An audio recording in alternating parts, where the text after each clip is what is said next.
Welcome back to BCN news. ఎడతెరిపి లేని భారీ వర్షాల కారణంగా రాజధాని అమరావతిలోని ఐకానిక్ టవర్స్ నిర్మాణాలు నీట మునిగాయి. రాయపూడిలో నిర్మాణంలో ఉన్న ఐకానిక్ టవర్స్ ప్రాంతం చెరువులా మారింది. రాత్రి కురిసిన వర్షానికి రాయపూడి గ్రామానికి వరద ముంపు తలెత్తగా ఇవాళ పడిన వర్షానికి వరద ప్రవాహం మరింత పెరిగింది.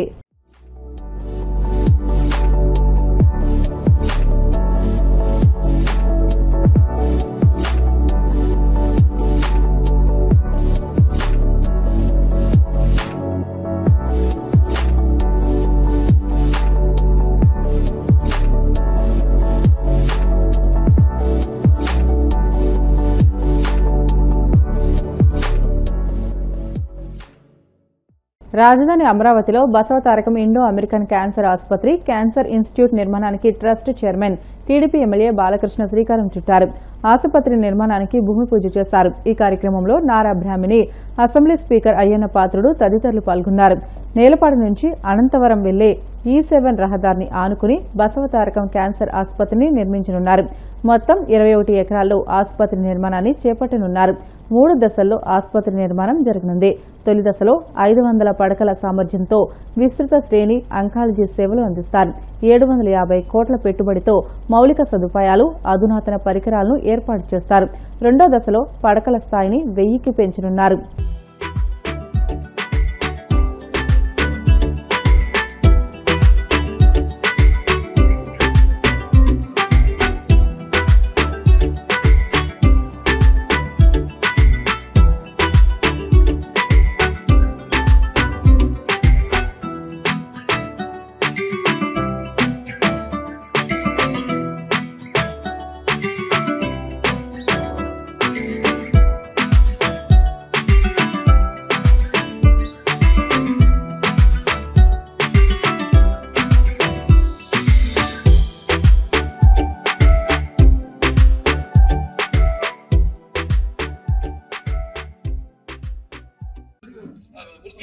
రూపాయల పెన్షన్తో ప్రారంభమైంది.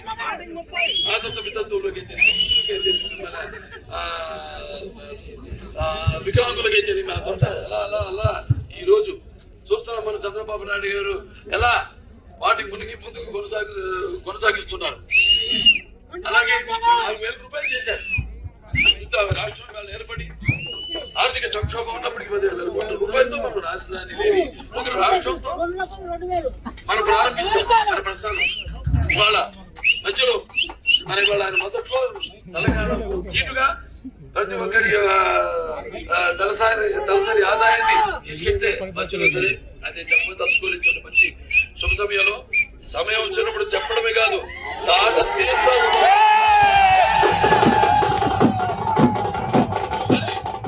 అలాగే చేనేత కార్మికులకి వాళ్ళకు ఉపాధి కల్పిస్తూ మన చేనేత వస్త్రాలు సగటానికి ఒక చేనేత దోపిడీ అయితేనేమి, లేకపోతే మహిళలకు ఆస్తిలో సమాన హక్కు అయితేనేమి, తండ్రి ఆస్తిలో, అలాగే మహిళలకి ఒక తిరుపతిలో పద్మావతి విశ్వవిద్యాలయం అయితేనేమి, మండల వ్యవస్థ అయితేనేమి, అంతవరకు ప్రజలకు దూరంగా ఉన్న ఈ యొక్క ప్రభుత్వాన్ని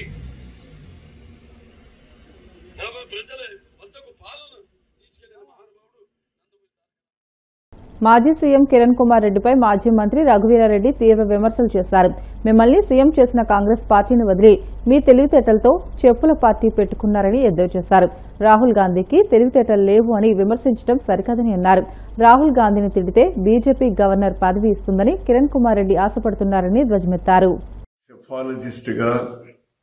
విశ్లేషకుడిగా మారినటువంటి నా మంచి మిత్రుడు కిరణ్ కుమార్ రెడ్డి గారు రాహుల్ గాంధీ గారి గురించి అతను మాట్లాడినటువంటి తీరు ఒక్కసారి ఆలోచన చేసుకొని అతన్ని అడుగుతా ఉన్నాను నేను. రాహుల్ గాంధీ గారికి తెలివితేటలు లేవు అన్నారు తమరు. మీలాంటి తెలివితేటలు ఉన్నటువంటి వారినైనా అతను పక్కన పెట్టుకోవాలి అని అన్నారు తమరు, సెలవు ఇచ్చినారు. నిజమే, మీలాంటి తెలివితేటలు వాళ్లకు లేదు అని మేము కూడా ఒప్పుకుంటాం సార్. తమరు అత్యున్నతమైనటువంటి స్థాయికి తీసుకెళ్లినటువంటి కాంగ్రెస్ పార్టీ. రాహుల్ గాంధీ గారు మీరు ముఖ్యమంత్రి అవడానికి one of the main instrument, మర్చిపోవద్దు. మీ తెలివితేటలు అలాంటి పార్టీను పక్కన వదిలేసి తమరు చెప్పుల పార్టీ పెట్టుకున్నారు. మహా తెలివి. తర్వాత బీజేపీలో చేరాలని చూసినారు. ఎందుకో నోట్ల రద్దు, జీఎస్టీ, తర్వాత కాంగ్రెస్ పార్టీ బాగుంటుందేమని తమరు వచ్చిన, నేను కూడా తమ చేతిలో వచ్చినాను సార్.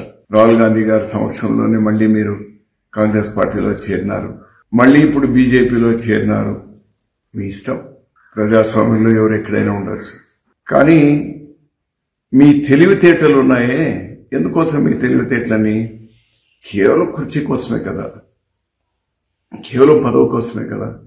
రాహుల్ గాంధీ గారు కానీ ఆ కుటుంబం కానీ మీలాంటి తెలివితేటలు లేవు కాబట్టే పదవుల కోసం ఆరాటపడలేదు సార్.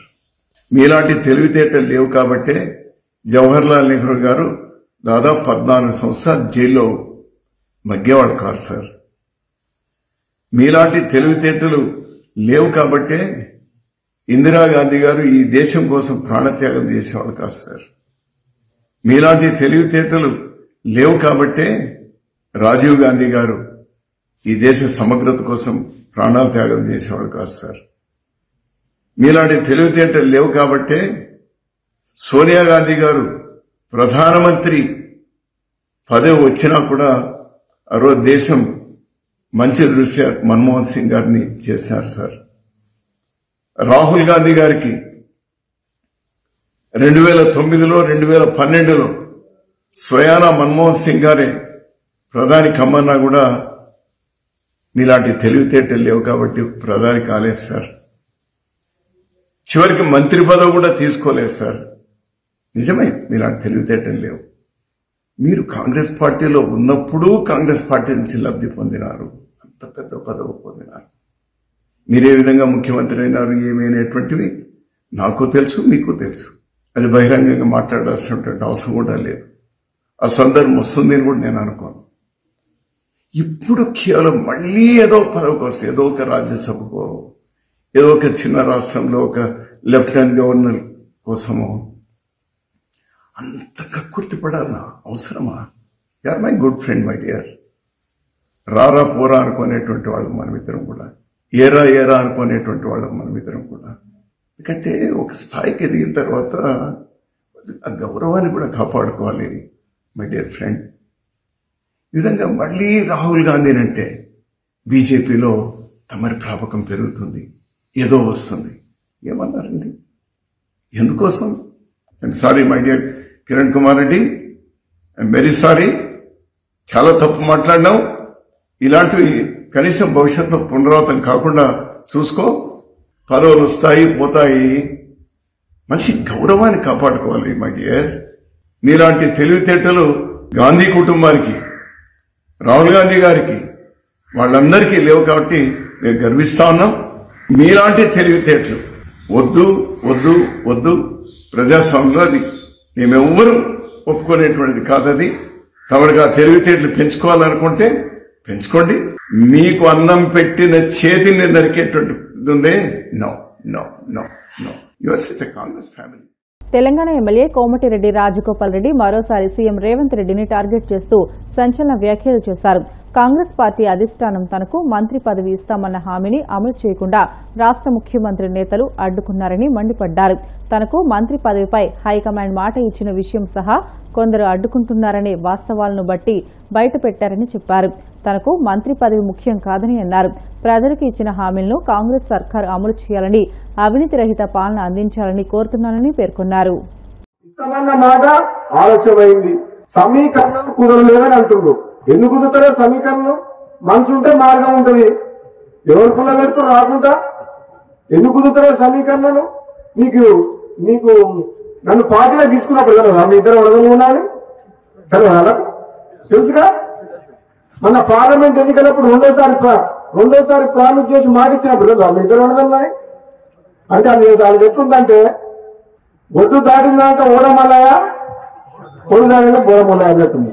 ఇప్పుడు సమీకరణం కుదురుతలేమని మన బట్టి విక్రమార్క గారు అంటున్నారు. ఏం కుదురుతలేవు? 9 మంది ఎమ్మెల్యేలు ఉన్న ఖమ్మం జిల్లాలో 3 మంత్రులు ఉన్నారు. ఎంతమంది ఉన్నారు? 11 మంది ఎమ్మెల్యేలు ఉన్నా నడవడానికి 3 ఉండదు తప్ప మహబూబ్నగర్కు ముఖ్యమంత్రి ఇచ్చినాం కదా మనం. రేవంత్ రెడ్డికి ముఖ్యమంత్రి ఇచ్చినప్పుడు ఇద్దరు తప్పేంది? ఇదే నమ్మడం ఎవరన్నా తక్కువ? ఇద్దరికిద్దరే గతంలో ఇద్దరం. నేనేమంటున్నా, పదవి ఎవరికి ఎప్పుడు ఇవ్వాలని కాంగ్రెస్ పార్టీ అధిష్టానం నిర్ణయం తీసుకుంటుంది. ఆలస్యమైనా సరే నేను ఓపిక పడుతున్నా. పదవుల కోసం పాటులాడే వ్యక్తిని కాను. నేను ఒకటేమంటున్నాను, ఈ ప్రాంతం ప్రజలు గతంలో ఎమ్మెల్యే గెలిపించినప్పుడు మనకు ప్రభుత్వం రేపు తీయాల్సి ఉంది. ఇప్పుడు ఎమ్మెల్యే గెలిపించారు, మన ప్రభుత్వం ఉంది. కనీసం ఇప్పుడు ఈ ప్రాంతానికి అన్యాయం చేయొద్దు. ఈ మునుగోడు నియోజకవర్గంలో అన్ని రంగాలు అభివృద్ధి చేయాలి. నిజంగా నేను పార్లమెంట్ సభ్యులుగా పనిచేసిన 7 నియోజకవర్గాల్లో, ఎమ్మెల్సీగా పనిచేసిన నల్గొండ జిల్లా మొత్తానికి. అన్ని నియోజకవర్గాలు చూసిన మునుగోడు అంతా వెంకబాటులో ఎక్కడ లేదు. మునుగోడు రోడ్లు లేవు, ప్రభుత్వ బడులు లేవు, ప్రభుత్వ ఆసుపత్రులు లేవు, కరెంటు సమస్యలు ఉన్నాయి. ఎన్ని రకాల మునుగోడు మన సాగునీరు కాలువలు ఉన్నాయా? మరి మిర్యాలగూడ, హుజూర్ నగర్, కోలాడ, నాగార్జున సాగర్ ఎట్లున్నాయి కావాలి వాళ్ళకు? అంటే ఇక్కడ మనం ఢిల్లీ లిఫ్ట్ ఇరిగేషన్ కోసం ఎన్నో ఏళ్ళ నుంచి కొట్లాడుతున్నాం. కమ్యూనిస్టులు కూడా పాదయాత్ర చేసి పోరాటం చేసిండ్రు.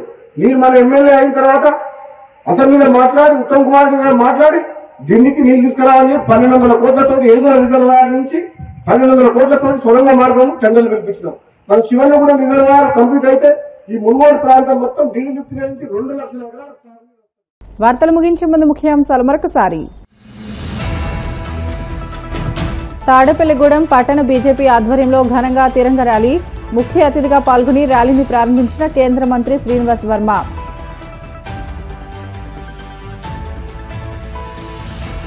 మంగళగిరి జనసేన పార్టీ కార్యాలయంలో జనవాణి కార్యక్రమం. ప్రజల నుంచి అర్జీలు స్వీకరించిన Anantapuram urban development authority chairman Varun.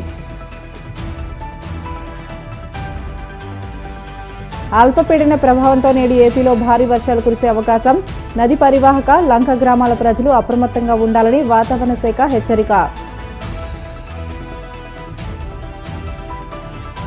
Vadapalli Venkanna ఆలయంలో ప్రత్యేక పూజలు. మంగళ వాయిద్యాల నడుమ శ్రీ స్వామి అమ్మవార్లకు మేల్కొల్పు సేవ, ఐశ్వర్యలక్ష్మి హోమం. ఇవి ఇప్పటివరకు బులెటిన్లోని అప్డేట్స్. మరిన్ని వార్తల కోసం BCN digital YouTube channel, Facebook పేజీని ఫాలో అవ్వండి. అప్డేట్ వార్తల కోసం ప్లీజ్ డూ సబ్స్క్రైబ్.